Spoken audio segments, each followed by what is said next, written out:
G'day, welcome back to Ramblers of a Beer Geek. I'm Trent and I'm going to have my second beer of the night now. I've just had the Slipstream G-Force IPA and this is the sister beer to it, 6.5% also, the Southern Hemisphere IPA. Says they've used all Australian hops, or Southern Hemisphere hops anyway. Cascade, Ella, Vic's Secret, Nelson Sauvin and Galaxy, and all those are really nice and tropical, so I'm looking forward to this one. 6.5%.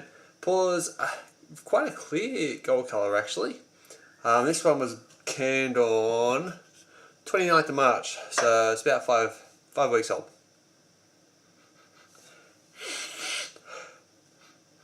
On the nose, there's plenty of tropical fruit notes, but it's more muted than the G-Force, surprisingly. But they're still there. They smell nice and fresh. But there's malt underneath, like a real nice bready sort of malt underneath there.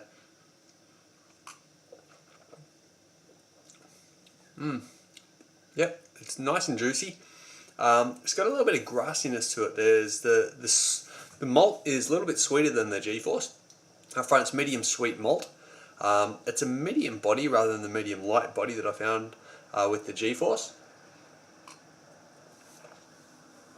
And the bitterness is medium firm, but it's definitely, again, not as firm as it was with the G-Force. So they're clearly using two different recipes, or it seems to me they are anyway.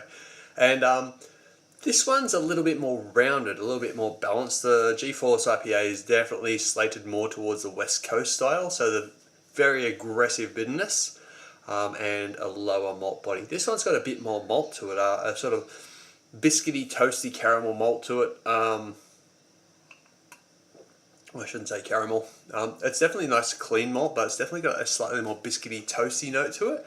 The bitterness counteracts the sweetness, so it's not a sweet beer. It's a medium firm bitterness, and the hops really come in and they sing with it all. It's not overly hoppy, not overly bitter or overly malty. It's actually just all really, really well balanced.